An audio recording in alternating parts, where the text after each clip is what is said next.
Hey there, it's Charlie again. Today I'm going to talk to you about the Adult Learning Plan, or the ALP, as you'll often hear it referred to as, and also the records request, why they're important, how we use them, and how to get them to the students and how to review them for enrollment. So there's a lot to talk about. Let's start first with going back to what we talked about in the last video, which was the Google Drive, that guidebook in the Google Drive. Okay, so here we are back at that Google Drive staff guidebook with all the links, the hot links for the uh, table of contents. So again, if you want to send an enrollment link to someone, look under student enrollment under number 6, Roman numeral number 6, enrollments, and you can literally just find the student enrollment link that you need, for instance, ESL, click the copy, and then paste it to the student. So if you're on Zoom, you could do it in the chat box at the bottom. If you're doing from a distance, you could send it to them on Facebook Messenger, for instance. There's a lot of different ways. That will lead them to this form right here. So as that goes, it will lead them to this form right here. This one is the English as a second language, but it really doesn't matter of the 3 different, like, high school diploma, GED, or ESL forms. It's very little difference. So we're going to look at this together, but I want to point out too that this first page helps to figure out which form is best for them. So it's going to help identify which form to use. So even if they're on English as a second language, if they put high school equivalency or high school diploma, it's going to take them to that form. Also, this is a feature of the ESL form only. So important to use this is we have Spanish and French translations. They can actually access all in French and then go through the form, and it will appear on our end in English. So that's a really a positive thing. This next screen, you're not going to see this, and I'm only going into this piece because in order to continue going through all the forms with you, each of the pages, I have to click and answer all the questions. That could take forever. So I'm going to show you from the edit mode that I have, but it's really, it's the exact same thing. So again, we are back to that first question that helps them identify what cohort they will be in. But then it shows campus. They can choose any of our physical campuses or virtual campus, or if they're not sure, they can choose unsure. We ask them their technology, and it's very important in this current environment that we collect that information on them. So please review that as you get the ALP's email to you. There's some other information that we just collect about free trainings and things. This is an opportunity for them to be prompted to talk to you, the instructor, if they're interested in any of those free trainings. The next page is basic demographic information. It essentially just asks them for their mailing address, email, social security number, date of birth, things like that. Social security number is a required field. We are not legally able to require it, but we do tell them that if you aren't able to give us our social security number, don't feel comfortable with that, then plan on a monthly call for a year after exit, um, because we want to keep that point of contact. That social security number helps us to match with colleges and universities, as well as the job databases. So it makes our follow up a lot easier. So we really want to push that. And it's going to make your job a lot easier because you're the one doing follow up. So if you can, without saying it's required, do that. We also want to get transcripts. It asks this question: do they have transcripts from another? In the future, that question is probably going to be gone because at this point, we want transcripts from every single student. We're going to talk about that with the records request. The next one is emergency contact. We do need some emergency contact for a student, and we need a phone number that works for that person. So giving us the same phone number that they put for themselves is not helpful at all. And we try to tell them, if you were in an emergency situation, who would I call? Who would you want me to call? children legal dependents. This helps us get an idea of what age level the children in the home are, as well as if they go to Plainwell schools, um, and the basic racial and ethnic um, makeup of the participant, and that is required. Highest level of education. If they're not sure, then have them go as closely as possible. Employment information is required that we collect that and we compare that in the follow-up phase.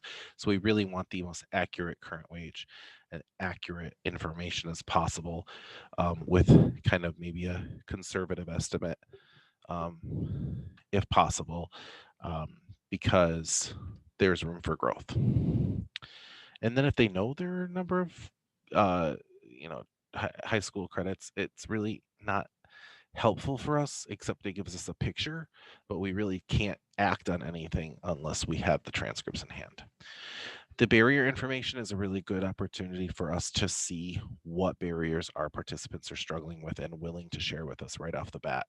Um, they may not answer all of these honestly. We really don't know and we can't compel them to. But if you know something that they answered incorrectly and you're able to get them to verify that that's incorrect, you can make a handwritten change to the ALP later. But they do need to answer these as best they can, possibly. And those are in Spanish and French for the ESLs. This the next part is really standard. Here's really how it goes. The first thing we want for our non-ESL students is for them to gain basic literacy skills. That's number one goal. Everyone defaults on that. For non-ESL, they want to function. We want them to function at or above the ninth grade level. So they may be starting at sixth grade. So they may have to meet this goal and then that goal. Some people will meet that goal right away, and that's fine. But we want them to identify both of those as goals since we don't have their CASA scores yet. All right, then the next part, if they are ESL, then they would answer that differently. They want to acquire language and become English proficient. ESLs can also identify goals like high school diploma and things like that in theirs. It's not reflected here, but it's on the ESL form. These are optional goals, and if any of them do apply and you work with a student on them, we do want you to mark those because that's evidence that we worked with those students. And it's something we can show progress for. There is a part here on the form that requires that they take a photo of their identification. It does need to be photo ID. It needs to be official, but it does not have to be government issued. So green cards are fine, which are actually government issued, but if they have an old student ID, even if that's the only photo identification, that's fine. We need to be able to put their face with their name, and then we can use a secondary piece of identification to tie their name to their identity. So like address or something. We cannot accept non-photo identification unless it is attached to a photo identification. So that is required.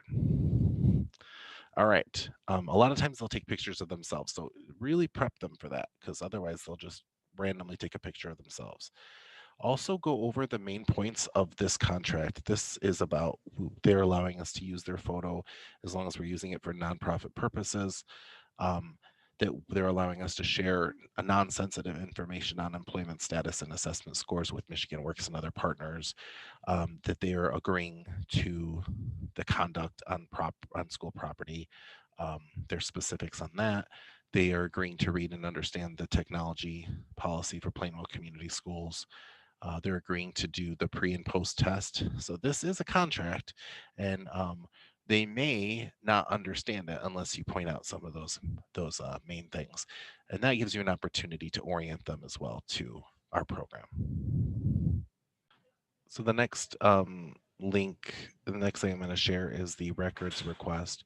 This is also on the drive in the guidebook, um, so it's pretty easily accessible under that enrollment tab.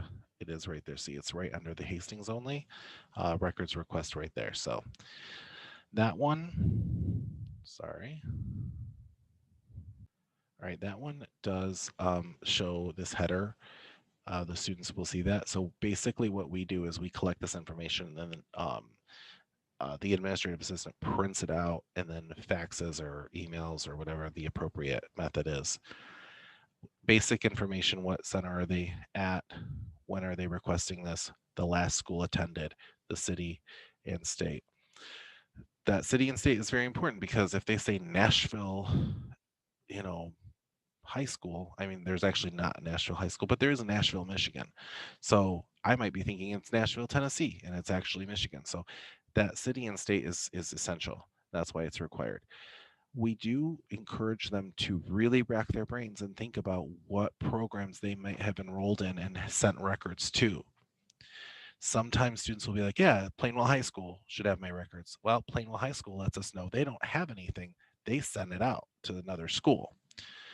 And then it becomes this rabbit hole, and we have to track it down. It's easier if you get the last couple programs that they enrolled in from them. That usually gets the best results.